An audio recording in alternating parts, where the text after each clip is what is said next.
Selamat sore, jumpa lagi sama kita di Nat Almond Podcast, ngobrol santai. Nah, hari ini kita mau ngobrol nih kedatangan tamu istimewa dari Greeny. Greeny ini salah satu eco bisnis yang kebetulan berkolaborasi juga sama Nat Almond Cakery Cafe. Di sini udah bersama Mbak Ika. Mbak Ika ini merupakan CEO dan founder dari Greeny. Nah, sebelumnya mungkin aku mau nanya-nanya ya sama Mbak Ika. Boleh nggak ceritain sedikit tentang Greeny? Ini gimana waktu awal-awal atau Mbak mulainya tuh gimana? Boleh nggak ceritain? Greeny ini apa sih? Oke, jadi Greeny itu sebenarnya sebuah perusahaan eco bisnis yang berbasis di Indonesia, di mana foundernya adalah dua orang wanita yang backgroundnya dulu material researcher gitu, yang memang pekerjaannya itu adalah meriset untuk mendaur ulang limbah pertanian jadi sebuah produk. Nah, kemudian jadilah si hasil dari experience itu jadi sebuah bisnis, eco bisnis gitu. Nah, kita baru mulai komersialisasi itu di tahun 2020. Tapi mulainya tuh dari sebelum-sebelumnya berarti? Iya, untuk riset kayak produknya, kemudian jadi kenapa sih produk Greeny itu seperti yang sekarang ini gitu. Itu udah dari tahun 2015. Nah, baru kepikiran untuk menjadikan bisnis tuh di tahun 2020. Keren banget. Nah, jadi kalau teman-teman yang penasaran, salah satu contoh produknya Greeny itu ini. Nih. Oh, lucu banget ya. Ini juga kita selain pakai yang cupnya, kalau di Nat Almond kita juga pakai buat stool bar ya Mbak ya? Iya, stool bar. Gitu. Nah, ini tuh kalau nggak salah kan dari apa Mbak namanya sampah pelepah pinang ya? Benar, ini tuh dari limbah pertanian pelepah pinang. Jadi pada saat aku sama co-founder aku itu riset itu ada beberapa limbah pertanian gitu kan yang kita kerjakan. Oh jadi bukan tadinya bukan hanya ini gitu. Jadi di awal itu ada limbah ampas kopi gitu kan. Nah, dari ampas kopi dijadikan produk eksterior. Kemudian ada juga dari bekatul, jadi kayak dedak padi gitu. Kemudian ada limbah ampas singkong gitu. Nah, itu semua mayoritas adalah limbah pertanian. Nah, terakhir kita nemu limbah pelepah pinang ini gitu. Ternyata dari beberapa limbah pertanian yang kami kerjakan, yang paling unik adalah limbah pelepah pinang. Gitu. Kenapa tuh Mbak? Kenapa limbah pelepah pinang unik? Di Indonesia itu perkebunan pinang itu khususnya di daerah Sumatera itu tumpang sari gitu sama perkebunan kelapa. Nah, ternyata di Indonesia perkebunan pinang itu jumlahnya lumayan cukup banyak. Ada sekitar 143.000 hektar di seluruh Indonesia yang tersebar di berbagai wilayah gitu. Yang paling besar memang di Sumatera. Nah, uniknya si pinang ini biasanya kan kalau batang pohon pinangnya dijadikan untuk lomba 17-an kan panjat pinang gitu. Iya, nah, masyarakat petani itu memanfaatkan si buah pinangnya. Nah, buah pinangnya itu ternyata mereka kemudian keringkan dan dijual, diekspor gitu. Ada juga yang dijualnya untuk kebutuhan farmasi, obat-obatan, kosmetik gitu. Nah, ternyata si limbah dari pelepahnya ini, daun pelepah pinangnya itu nggak dimanfaatkan. Oh, jadi tadinya mereka juga nggak pakai ya? Mereka juga nggak pakai. Dan sebelum diolah ini, maksudnya kan sekarang jadi ngolah nih.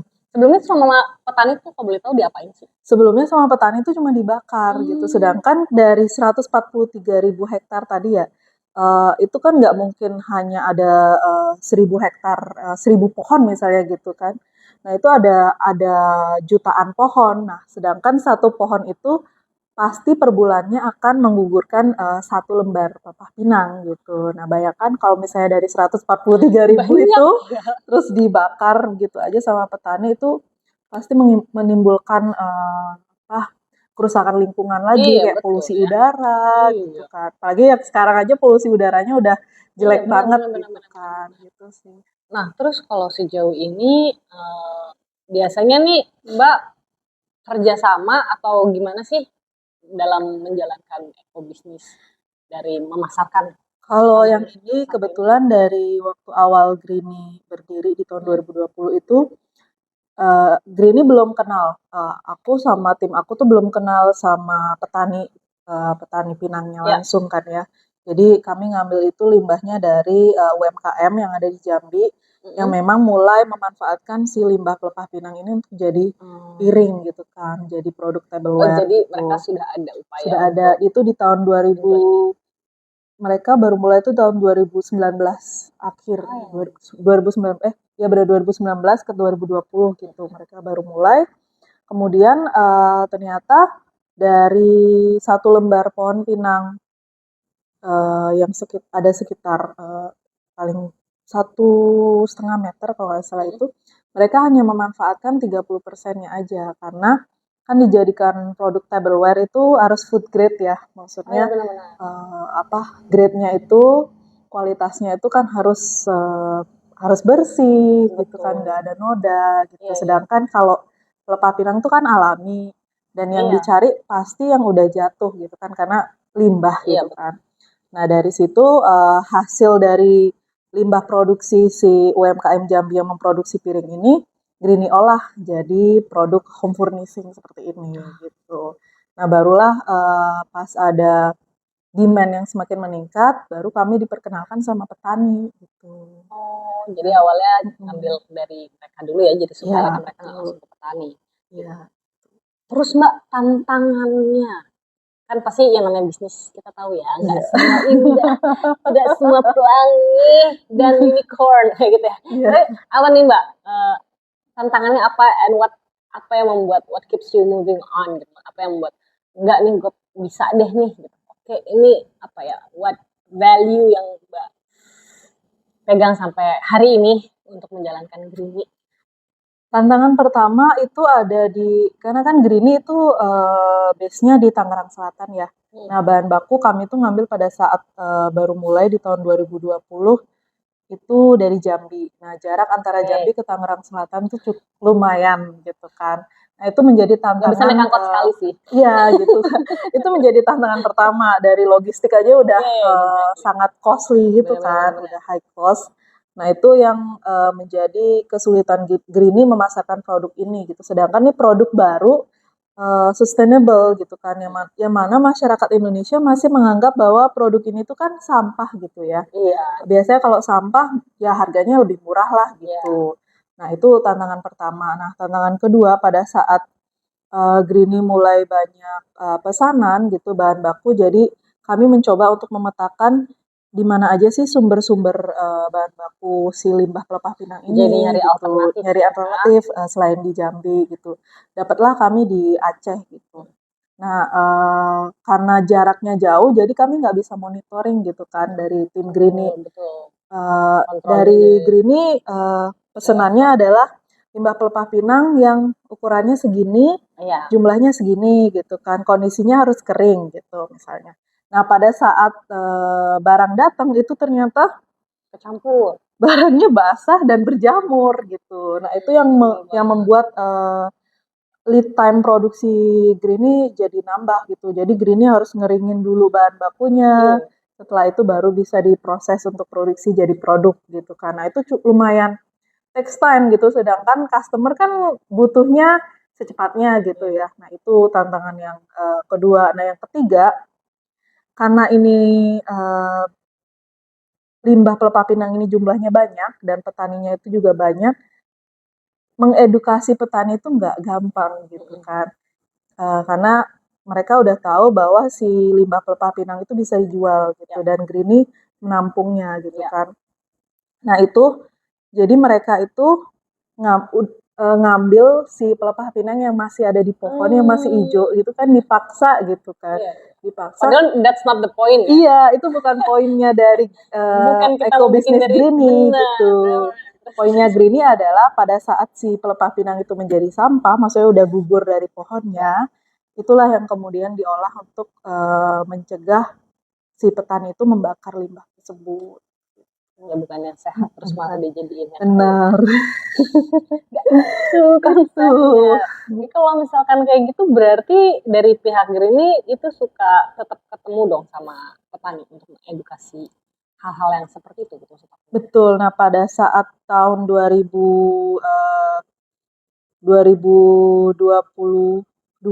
kami berkesempatan untuk ketemu langsung sama petani yang ada di Jambi gitu. Nah, di situ kami melihat kondisinya yang benar memang benar bahwa mereka itu membakar si limbah pelepah pinangnya itu, dan ada juga yang hanya membakar sedikit itu karena kepercayaan. Jadi kepercayaan mereka adalah supaya perkebunan pinangnya itu hasil panennya melimpah. Jadi limbah pelepah pinangnya itu dibakar. Oh, jadi kayak suatu bentuk ritual Iya gitu. benar, suatu bentuk ritual. Di sana juga ya. Oke, tapi mereka udah nggak ada, maksudnya dengan nggak ada ya si pelepah pinang yang dibakar gitu, mereka keberatan. Kadang-kadang kan yang berat kan yang hal-hal yang cultural kayak gitu kan. Betul, itu yang menjadi salah satu Iya kan, tantangan itu kita. tuh Yang sangat kalau misalnya apa limbah pelepah pinang yang masih ada di pohon itu kan kita bisa mengedukasi ya si petaninya gitu. Tapi kalau udah berbau dengan kepercayaan ya, maksudnya kepercayaan, cultural gitu, itu yang agak susah gitu. tapi tetap bisa ya, maksudnya jadinya dibagi. Jadinya pendekatan sih. Ya itu yang sekarang Greeny masih coba cari gimana sih metode pendekatannya itu, karena kan memang kami ngambilnya itu di perkebunan daerah pedesaan, karena si perkebunan pinangnya ini itu mayoritas milik petani langsung. Jadi bukan milik pemerintah, bukan yang perkebunan liar. Jadi gitu. kayak pribadi ya? Iya betul, pribadi. Jadi jatuhnya lebih ke agroforestry gitu. Nah mereka memang memanfaatkan si biji pinangnya itu, dan biasanya kalau ini yang salah satu yang membuat aku sedih dan juga teman-teman Greeny, baru aja nih di bulan Agustus akhir Juli ke awal Agustus itu Greeny berkesempatan untuk survei ke lokasi yang berbeda. Jadi bukan di Jambi, di Kabupaten Banyuasin di Sumatera Selatan. Nah, pas kebetulan kami mendarat di situ itu lagi kabut asap. Ternyata itu dari pembakaran perkebunan. Perkebunannya nggak tahu perkebunan apa kan. Kalau misalnya daerah Sumatera kan Itu banyak memang ada dengan sawit. sengaja apa gimana sih, Mbak? Ya, ada sawit, kemudian ada kelapa, ada pinang gitu. Nah, dari hasil survei yang kami dapatkan di situ, masyarakat itu memang sengaja membakar perkebunan pinangnya karena hasil dari perkebunan pinangnya itu pada saat dijual harganya anjlok, kalah sama perkebunan sawit gitu. Nah, mereka membakar perkebunan pinang digantilah dengan perkebunan sawit gitu. Nah, itu yang membuat Greeny sekarang kita mencoba approach nih buat ke masyarakatnya ini gitu, supaya jangan dong dibakar si perkebunan pinang itu, karena ternyata limbah dari pelepah pinang itu bisa dijadikan produk gitu kan. Nah, daripada membakarnya, tetap perkebunan pinang itu dijaga dengan menjual si limbahnya itu. Iya, betul. Itu jadi ini ya, alternatif pendapatan juga buat para Iya, petaninya ya. benar. Jadi mereka nggak tergantung sama sawit lagi gitu. Iya, benar.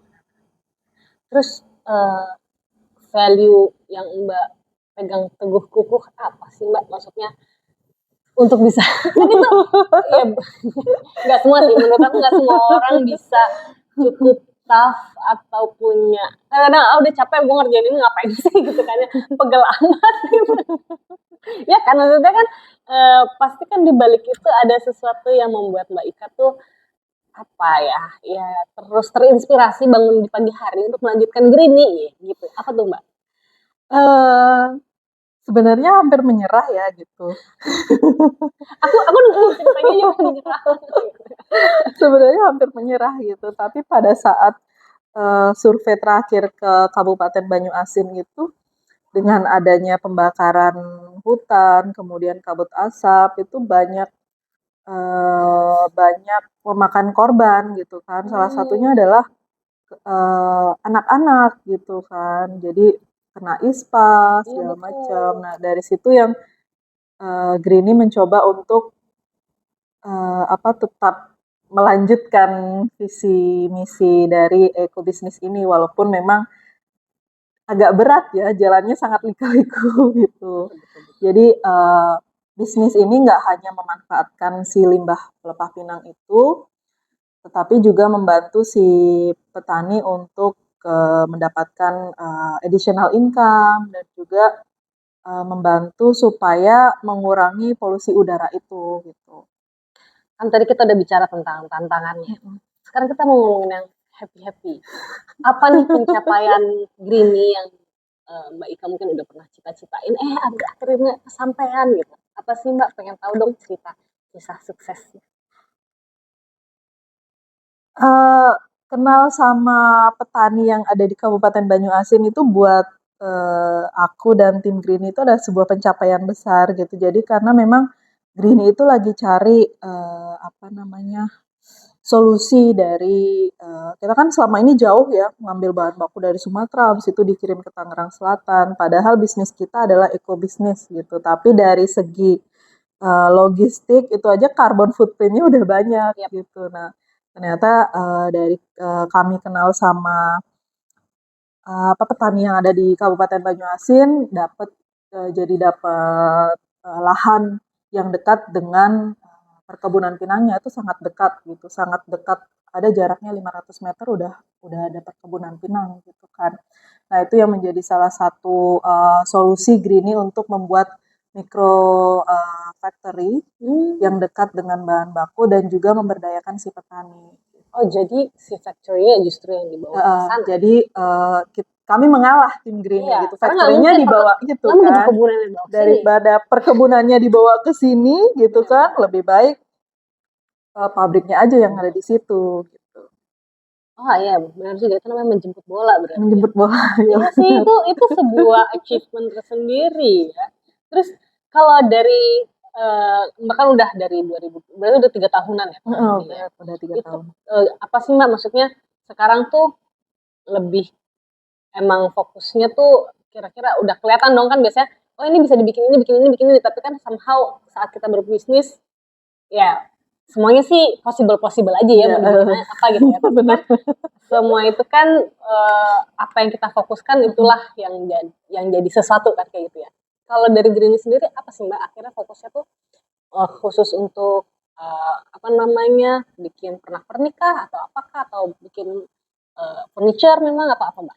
Kalau Greenie sekarang karena kami sudah dapat solusi nih gitu. Dan memang dulu itu sedikit lagi ya kelabakan gitu karena semuanya Greenie yang kerjain gitu dari mencari bahan baku, kemudian mencari petani gitu, memproduksi prosesnya, marketingnya, pasarnya gitu. Jadi dengan adanya hasil dari survei itu terus Greenie dapat lokasi, kemudian Greenie coba approach beberapa stakeholder, akhirnya Greenie pivot gitu. Jadi bisnis modelnya Greenie diganti di mana produksinya itu difokuskan ke koperasi produksi, itu melibatkan kelompok swadaya masyarakat di situ, petani yang ada di situ, kemudian stakeholder setempat seperti BUMDes, Badan Usaha Milik Desa gitu kan. Nantinya si hasil dari produksi itu di take over oleh Greenie. Nah, Greenie marketingnya gitu kan. Nanti dari hasil produksi itu misalnya berupa papan partikel MDF atau plywood dan juga coaster. Nah, dari si papan itu nanti oleh Greenie kalau misalnya ada pesanan custom kan lebih baik di Greenie-nya aja dikerjakan. Jadi Greenie fokus di customize dan juga pemasaran produk. Gitu. Kalau boleh tahu sekarang tuh yang klien Greenie tuh apa sih Mbak? Maksudnya ada yang perorangan kah atau memang banyak collab sama restoran atau apa tuh Mbak? Kalau sekarang lebih banyak ke B2B ya. B2B-nya corporate, kemudian salah satunya kalau restoran Horeca gitu ya. Sektor Horeca, hotel, restoran, dan kafe salah satunya adalah Nutalmon gitu. Nah, dari Nutalmon ini adalah jadi inspirasi untuk produk Greenie selanjutnya nih, akan mengarah kemana gitu. Oh, seru banget. Ya aku dengar juga katanya Mbak Ika ini ya udah mulai ke Australia juga. Alhamdulillah. Hebat banget, mau masukin produknya ke sana ya Mbak ya? Iya. Ada kerjasama juga ya? Ya, jadi dari yang hasil kerja sama kita nih Greenie dengan Nutalmon ini, jadi ada titik terang lah. Greenie fokusnya ke, kalau untuk market Eropa kebetulan memang market ke Australia kebetulan Horeca gitu. Jadi memang si Horeca ini hotel, restoran, cafe ini lagi in banget nih di situ. Iya, lagi gitu. berkembang Lagi ya. berkembang gitu. Jadi banyak dicari juga. Iya sih kan karena bentuknya ini kan apa ya, estetik gitu ya. Iya, Maksudnya kan dia benar. kayu-kayuan gitu kan. Dan emang aku nggak tahu sih, tapi mungkin karena kita Natalmon kan juga di bidang apa namanya yang lebih melek sama lebih kayak apa ya, lebih mindful kali ya. Maksudnya kita bergerak di bidangnya kayak makanan, how to eat mindfully, how to live mindfully gitu kan ya. Jadi kalau aku sendiri memang udah terpapar apa namanya, pengen coba pelan-pelan belajar zero waste. Walaupun ya kan ya, tapi kita kan kalau belajar kan belajar kan Iya, nggak bisa benar-benar. langsung ini ya idealis gitu kan ya. Tapi maksudnya kita mulai dari hal-hal kecil, kan lucu juga nih yang apa namanya, dari limbah-limbah kayak gini gitu kan ya. Jadi kita makanya waktu itu teman kita kan yang hubungin Mbak Ika, akhirnya kita dibikin bagian apanya ya gitu. Yang tadi nggak ada kita ada-adain gitu kan. di papan menu gitu kan, di balik papan menu, instead of kita pakai kayu aja gitu kan atau triplek aja, kita pakai ini deh gitu kan. Jadi kita apa ya, justru yang tadinya kita mungkin nggak butuh-butuh banget, tapi kita pikir-pikir ya daripada pakai kayu udah deh keren juga nih pakai ini gitu kan. Iya, benar. Dan memang kita pengen mengusung apa ya, pengen mengkampanyekan juga gitu ke teman-teman, terutama yang mungkin masih muda-muda sekarang ya, untuk lebih mindful dalam sustainability bisnisnya kayak gitu kan. Kalau Mbak Ika sendiri ngelihatnya nantinya apa, emang pasarnya di Indonesia tuh gimana sih? Aku pengen tahu aja. Mungkin teman-teman di sini juga banyak ya yang lagi struggling.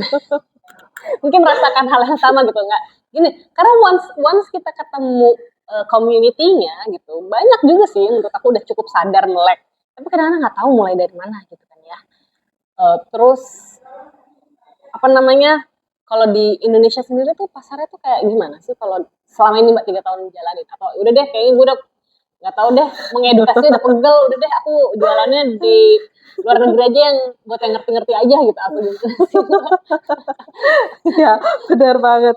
Jadi waktu kami memulai bisnis ini juga, dan pengembangan produknya itu juga coba market research gitu kan.